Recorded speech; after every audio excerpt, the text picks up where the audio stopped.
Hello everyone, this is Irene Arenas, and today my group will be talking about South Korea.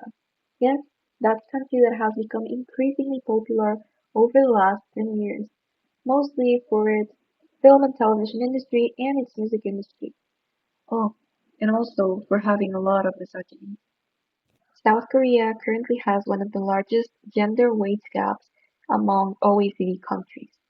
Additionally, women are often victims of sex crimes, especially digital ones. They also face a lot of pressure when it comes to their appearances and society's expectations of them.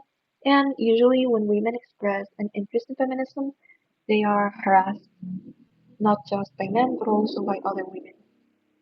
However, for every action, there is a reaction. And the reaction to this big misogyny problem is the 4B movement. I'm a queen car. I'm a queen car. I'm a queen car. Let's talk about the 4B movement, shall we? The 4B movement is basically a South Korean radical feminist activist movement that stems from women's growing dissatisfaction with issues such as sexual violence, insane societal pressures, and also the crazy economic disparity between men and women. So this movement is basically based on four core refusals, which are no marriage, no childbirth, no dating men, and not having sex with men. So essentially, by refusing to do any of these things, 4B feminists basically challenge the patriarchy. So why is this movement considered a counterculture? Well, according to the theory that we learned in class, countercultures are supposed to be subcultures that rebel and attack through various means the hegemonic group that alienates them. And well, although the 4B movement is not like physically violent, it still threatens the status quo of the country since it directly influences the birth rate of the country, which is already extremely low. In fact, this movement has become like so threatening that some politicians have even made like public stances against it and like proposed measures against it in their political campaigns. Let's talk about where this movement came from. Well, the movement was basically born on social media. At some point in like the mid-late 2010s, it is said that it probably first appeared around like 2017 or 2018. However, the movement only really began to gain like recognition in 2019. And well, because this movement is very, very recent, it is still active. However, many of its supporters only express their support anonymously and online because feminism is still a very stigmatized topic in South Korea. Interestingly, some feminist circles in other countries have also started to develop very similar movements. One example of this would be the 6B4T movement in China, which basically takes the four core ideas of the 4B movement and then adds some additional ones.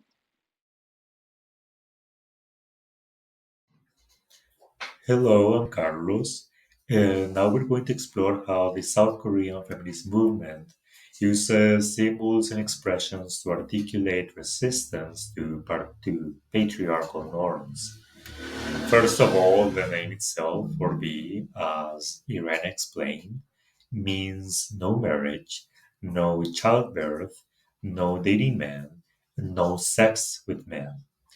By refusing these four relational and reproductive norms, participants symbolically withdraw from the social script assigned to many women. And this refusal is itself the central expression of the movement. Rather than reforming the system, many 4B adherents say, we will not participate in it. And the act of saying no becomes a visible political statement. Online, the symbolism takes concrete form. On feminists forums and social media, you will find imagery such as pencil emojis because of 4B pencils, which are a nod to the movement. You will also find gun emojis linked to the BB bullets, which was a term used earlier in feminist forums, and you will also find hashtags that convey solidarity. So these digital signs help participants recognize one another and signal a shared stance for refusal. Beyond digital symbols, the movement also draws on the earlier escape the corset movement, in which women would cut their hairs, ditch their makeup, and wear stiff feminine attire to show how bodily appearance, consumer culture, and gender norms are linked. For many women in the 4B movement, rejecting relationships with men is directly linked to rejecting a world in which women's bodies are valued for reproduction or relational labor, and where women are taken advantage of financially. So when women in the 4B movement say, I will not marry or I will not have children, their words are more than lifestyle choices. They are expressive acts of dissent. They challenge the expectation that women must date, marry, reproduce, or submit to heterosexual relational scripts. So, in effect, the personal becomes symbolic political resistance. Hello, I'm Christian Campos, and next let's answer the question: how has the 4B movement interacted with mainstream culture? Well, this is mostly an online movement, so it mostly interacts with Korean culture through this medium. Members of this movement mainly promote their principles through social media platforms. So, what this means is that women who are part of this movement not only discuss uh, the issues they face due to the patriarchy and promote the movement's principles uh, through social media, but they also offer financial advice and share self development concepts with other women. Now, this does not mean that the movement hasn't had an impact outside of virtual spaces, but this impact it's more difficult to measure. So, why does this happen? Let's get to the next question in order to answer this. So, has the 4B movement been appropriated, sold out, or referenced in pop culture? The answer to the first two is that no, it has not been either appropriated or it hasn't sold out. And there's actually a big reason why. This being that being openly feminist in South Korea is not seen well. Um, in fact, there's actually been cases of physical, verbal, and digital violence against women because they were thought to be feminists. There's one specific case in which a woman was killed by a man because he thought she was a feminist since she had short hair. Um, and then the third question, whether it's been referenced in pop culture, it's the answer for this question is a little bit difficult. The short answer is that yes, it has, but it's usually in a negative way. For example, there's been a push by government officials to create outrage against this movement. Uh, for instance, there were presidential candidates who have campaigned against the movement in order to secure votes from young men by not acknowledging any kind of gender discrimination in South Korea. At the same time, there have been attempts to link this movement with South Korea's low birth rate, even though this was a well established problem decades before the 4B movement came to exist. Furthermore, there are many other misconceptions about this movement that have come to be. A prominent one is the idea that since participants avoid forming relationships with men, they favor lesbianism instead. Of course, this is not the point of their avoidance of heterosexual relationships, but uh, the real, like, the idea behind it is that it's a way to protest against patriarchal structures and traditional marital norms.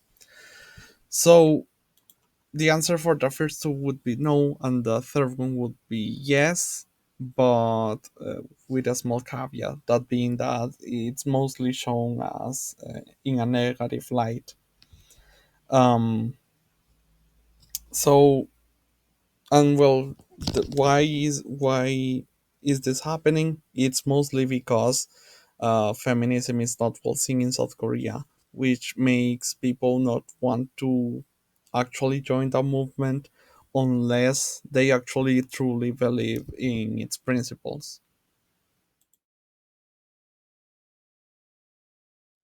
Movement helps people from around the world to realize what is happening in South Korean society. Hello, I'm Erika Galeano, and I want you to understand that this movement resists sexism, patriarchy, and unattainable standards imposed on South Korean women. It was created as a response to a deeply patriarchal society that leaves no room for women's equality or autonomy. With this movement, we can see that South Korean culture still promotes male dominance and female subordination, where women face workplace discrimination based on gender, significant gender pay gaps, and limited access to leadership roles. According to Jen McKenzie from BBC in her article from 2022, women hold only 5.8% of executive positions in that country. Jen Nikita, in her article from 2024, also mentioned that women earn 31% less than men, highlighting this deep inequality that still persists in this country. This reflects how patriarchy and sexism are still ingrained in both professional and social life. These structures affect every aspect of women's lives, from the workplace to their daily interactions. Sexual harassment is also another major issue, and that is why a lot of people have joined this movement. Many women experience a lot of catcalls. They have hidden cameras in public bathrooms and they experience sexual assault. South Korea also has high rates of domestic violence and unequal childcare and household responsibilities. And at the same time, anti-feminism is spreading rapidly, especially among young men online. And because this movement is the 4B movement is a online movement, men are trying to do the same, but with anti-feminism. Many of them now identify as victims of female power, arguing that feminism discriminates against men. This study by Han Woo Young in 2023 shows that 60% of Korean men in their 20s believe feminism represents female supremacy. And with this, we can see that a lot of people in that society believe that feminism is not a good cause, that it should be something to hate. And in 2022, President Jang Suk-yeol proposed to abolish the Ministry of Gender Equality and Family, the institution responsible for addressing this type of gender discrimination. This political move demonstrates how strongly patriarchal values remain embedded in the country. Women in this movement resist all these problems. They refuse to interact with misogynistic men who see them as submissive or inferior, and they reject participation in a sexist society that limits their freedom. They choose not to engage with men romantically or sexually as a form of protest. Their goal is to expose the inequality and injustice they face every day and to reclaim autonomy from a system that constantly undermines them.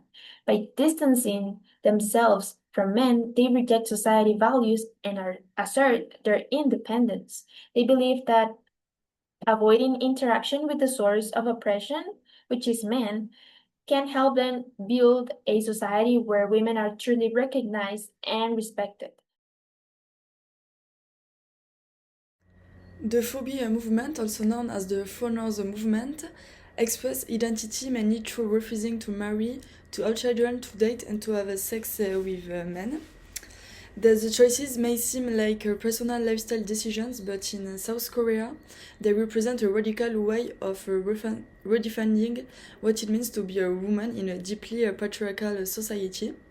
For many women, joining the phobia movement is a way to reclaim control over their own lives and bodies. In a culture where women are often expected to sacrifice their careers and the freedom for family and marriage, saying no becomes a form of empowerment, and it's a way of saying I exist for myself, not for men or for society's expectations. The movement gives women a new identity based on autonomy, independence, and solidarity with others who share similar experiences.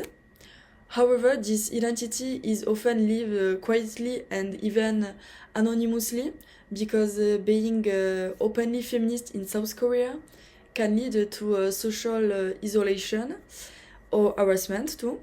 And so that's why much of the phobia identity is expressed online, especially on feminist forums and the social media space, where women can share stories, advice, and support without revealing their real names.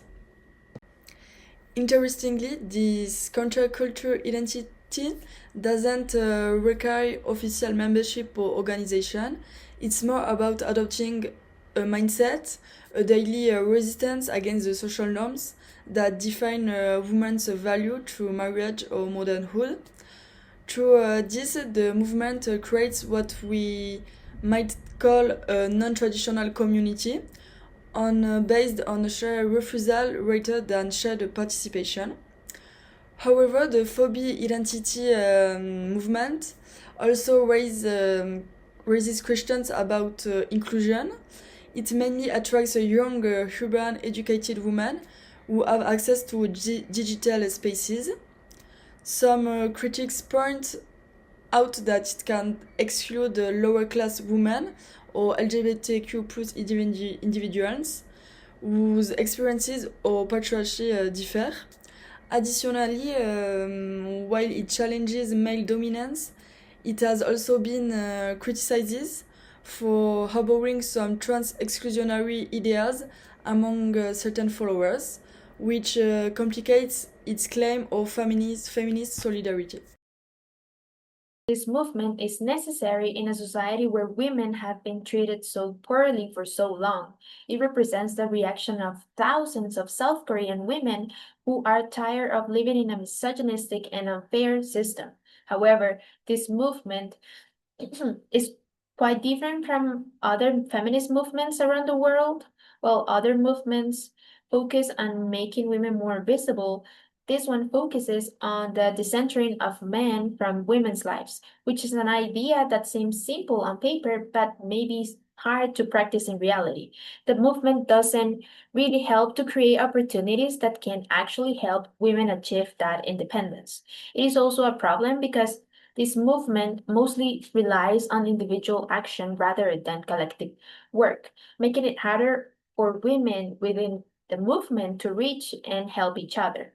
The impact of this movement continues to grow. By 2025, it has gained worldwide attention, even inspiring women in other countries to show support. In conclusion, while their ideology may seem extreme to some, our group understands their motivation. However, we also believe that completely rejecting men may not be the best solution. Real change requires education, empathy, and collaboration between genders. Thank you so much. See you soon.